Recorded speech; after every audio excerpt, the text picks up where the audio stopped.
Hi friends, welcome to TM rainbow's kitchen. நாம் இன்றைக்கி ரொம்பவே டேஸ்டியான உருளைக்கிழங்கு வறுவல் தான் எப்படி செய்கிறதுன்னு பார்க்க போகிறோம். பிகினர்ஸ் இந்த ரெசிபியை கண்டிப்பாக ட்ரை பண்ணி பாருங்கள். குறைவான பொருட்கள் வச்சு நல்ல டேஸ்டியான இந்த வறுவலை சாம்பார் சாதம், தயிர் சாதத்து கூட மட்டும் இல்லாமல் ஒயிட் ரைஸ் கூடவும் சேர்த்து சாப்பிட்லாம். ரொம்பவே டேஸ்டியாக இருக்கும்.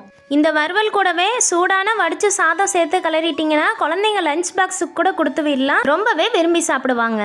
ஒரு அடிக்கனமான பாத்திரம் இல்லைனா கடாயை எடுத்துக்கோங்க. அதில் 2லிருந்து 3 ஸ்பூன் கடலெண்ணெய் சேர்த்துக்கோங்க. கடலை எண்ணெய் இந்த வறுவலுக்கு நல்ல ஒரு ஃப்ளேவர் தரும். இதுக்கு பதிலாக உங்ககிட்ட நல்லெண்ணெய் இருந்தால் கூட சேர்த்துக்கலாம். ரொம்பவே மணமாக இருக்கும். எண்ணெய் நல்லா சூடானதுக்கப்புறம் 1/2 ஸ்பூன் கடுகு சேர்த்துக்கோங்க.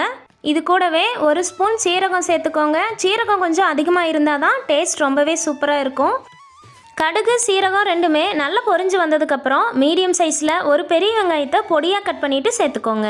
இது கூடவே ஃப்ளேவருக்காக ஒரு பச்சை மிளகாய் மட்டும் சேர்த்துக்கோங்க.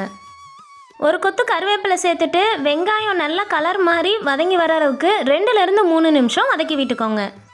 இப்போ இது கூடவே 1/2 ஸ்பூன் மட்டும் இஞ்சி பூண்டு விழுது சேர்த்துட்டு இஞ்சி பூண்டோட பச்சை வாசனை போகிற அளவுக்கு 2 நிமிஷம் நல்லா வதக்கிக்கோங்க. வெங்காயம் இந்தளவுக்கு வதங்கினதுக்கப்புறம் மீடியம் சைஸில் 3 உருளைக்கிழங்க நல்லா வேக வச்சு தோல் உரித்து இது போல் குட்டி குட்டி பீசஸாக கட் பண்ணிவிட்டு சேர்த்துக்கோங்க. இப்போ இந்த வறுவலுக்கு தேவையான அளவு மசாலா தூள்கள் எல்லாமே சேர்த்துடலாம். 1/2 ஸ்பூன் மஞ்சள் தூள், 1/2 ஸ்பூன் மல்லித்தூள், காரத்துக்கு தேவையான அளவு மிளகாத்தூள் சேர்த்துக்கோங்க. நான் 1/2 ஸ்பூன் காஷ்மீரி மிளகாத்தூள் சேர்த்துக்கிறேன். இது கூடவே ஃப்ளேவருக்காக 1/2 ஸ்பூன் மட்டும் கரம் மசாலா தூள் சேர்த்துக்கோங்க. வறுவலுக்கு தேவையான அளவு உப்பு சேர்த்துக்கோங்க. அடுப்பை கம்ப்ளீட்டாக லோ ஃப்ளேமுக்கு மாற்றிக்கோங்க. நம்ம மசாலா தூள்கள் எல்லாமே சேர்த்துருக்கனால சீக்கிரமாகவே அடிப்பிடிக்க ஆரம்பிச்சிடும். உருளைக்கிழங்கு கூட மசாலா எல்லாமே நல்லா மிக்ஸ் ஆகிற அளவுக்கு 1 நிமிஷம் மட்டும் வதக்கி விட்டுக்கோங்க.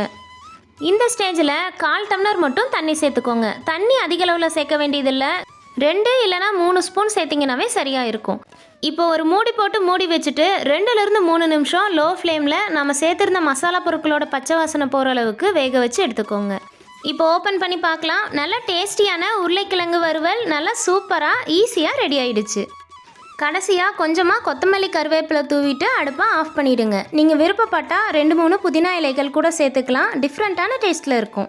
நான் ஏற்கனவே சொன்னது போல் சாம்பார் சாதம், தயிர் சாதத்து கூட மட்டும் இல்லாமல் இது கூடவே ஒயிட் ரைஸ் சேர்த்து கலந்து விட்டிங்கன்னா நல்ல டேஸ்டியான உருளைக்கிழங்கு சாதம் சூப்பராக ரெடி ஆகிடும்.